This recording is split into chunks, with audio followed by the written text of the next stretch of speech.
섹션 내 체계 순서가 다소 무작위죠. 변화는 이때부터 시작됩니다. 이렇게 매대에는 직원들이 직접 쓴 추천사도 있는데요. 온라인 서점은 편리합니다. 제가 원하는 책을 알고리즘으로 추천을 해주고 집까지 배송으로 해줍니다. 다른 많은 분야와 마찬가지로 책 시장도 온라인 위주의 전자상거래 시장으로 재편된 지 오래입니다. 이런 상황에서 오프라인 서점이 다시 성장할 수 있을까요? 힘들어 보이지만 뒤에 보이는 미국 최대의 서점 체인 반스앤노블은 그런 일을 해내고 있습니다. 반스앤노블은 알고리즘과 배송이 주는 그런 편리함을 집어던지고 고객들이 직접 자신의 취향을 찾아서 탐색하고 발견하게 했습니다. 일종의 불편함을 제공한 것이죠. 그리고 그런 전략은 먹혀들고 있습니다. 반스앤노블은 올 들어서만 미국 전역에 60개의 매장을 신규 오픈하고 있습니다. 그런 전략은 20여 년 만에 오프라인 서점이 다시 확장세를 보이는 다소 기이한 결과로 이어지고 있습니다. 겉으로 보기에 반스앤노블은 우리나라 교보문고보다는 좀 단일 면적으로는 좀 작은 모습을 보이고 있습니다. 책이나 진열되어 있는 것은 우리나라랑 똑같고요. 어린이용 보드게임 같은 것도 전시되어 있고요. 문구류나 펜시류 같은 상품은 좀 작은 모습을 보이고 있습니다.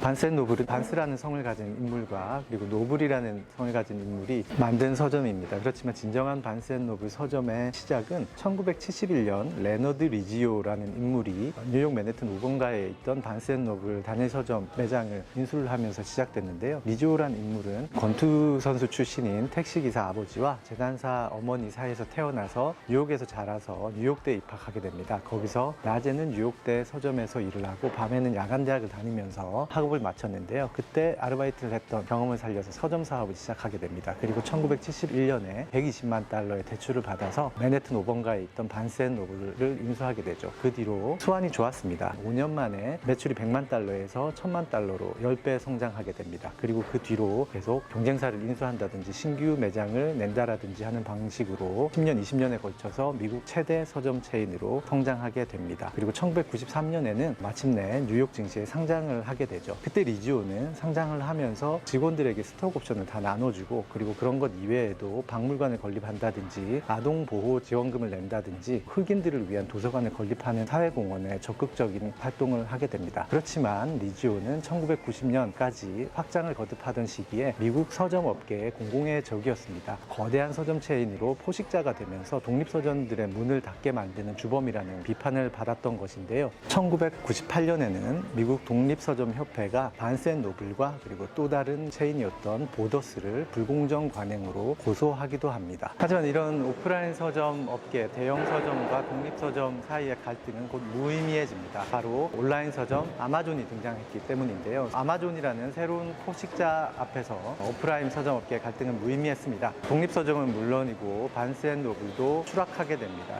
2008년에 627개의 매장을 정점으로 그 이후 10년 동안 반스앤노블은 100개 이상의 매장을 문을 닫게 됩니다. 그리고 한때 독립서점협회로부터 고발을 당했던 보더스도 2011년 문을 닫게 됩니다. 그리고 결국 반스앤노블도 시대의 변화에 따른 경영난을 극복하지 못하고 2019년에 엘리엇 어드바이저스 헤지펀드에 매각되게 됩니다. 그리고 당시 상장기업이었던 반스앤노블은 2019년에 비상장으로 전환됩니다. 그리고 헤지펀드가 인수를 하면서 구조조정 전문가가 새로운 CEO로 취임할 것이다, 이런 전망이 많았는데요. 이런 업계의 전망과 달리 엘리엇 어드바이저스가 새로운 CEO로 낙점한 인물은 영국의 독립서점 창업자 출신의 제임스 던트였습니다.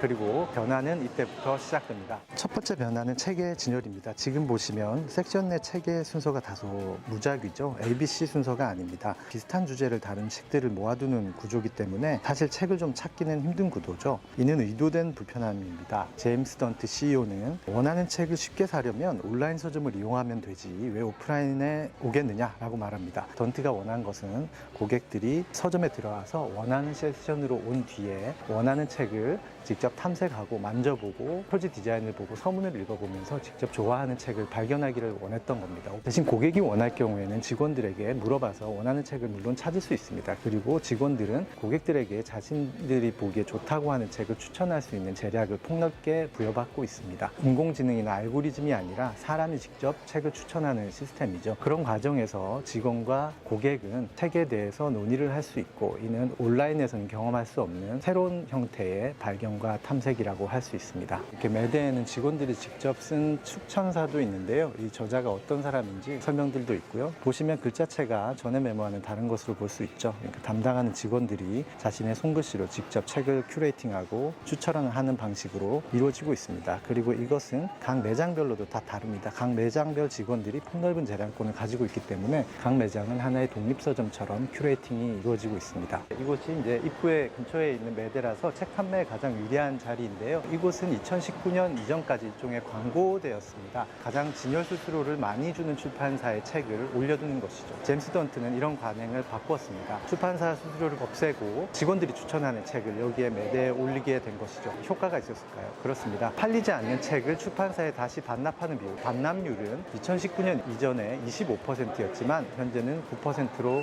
낮아졌습니다. 특히 2019년 이후 제임스 던트 CEO가 부임한 이후에 다음에 바로 팬데믹이 터졌는데요. 던트 CEO는 이 기회를 이용해서 진열대 높이를 낮춘다든지 오래된 카페트를 교체하고 배터리 같은 필요 없는 품목의 판매를 빼버리는 인테리어와 그런 조정을 단행했습니다. 그 결과는 사람들의 발걸음이 늘어나는 결과로 이어지고 있는데요. 플레이서 AI의 조사에 따르면 올 5월 기준으로 사람들이 매장을 방문하는 방문율은 전년 대비 11.1% 증가했습니다. 2023년 11월부터 2024년 5월까지 7개월 동안 한파가 들이닥쳤던 1월을 제외하면 방문율은 매달 높아지고 있습니다. 반센노블은 지난해 30개 매장을 미국 전역에서 확장한 것에 이어서 올해는 총 58개 매장을 확장했습니다. 그리고 업계 분위기도 달라지고 있습니다. 반센노블의 부활에 힘입어서 출판업계는 이제 다시 종이책의 디자인이나 이런 쪽에 투자를 할 수 있는 여건이 마련됐다, 이런 동기부여를 가지게 됐다라는 평가를 내리고 있습니다. 독립서점 업계도 같이 늘어나는 분위기인데요. 독립서점협회에 따르면 팬데믹 이후에 지금까지 총 300개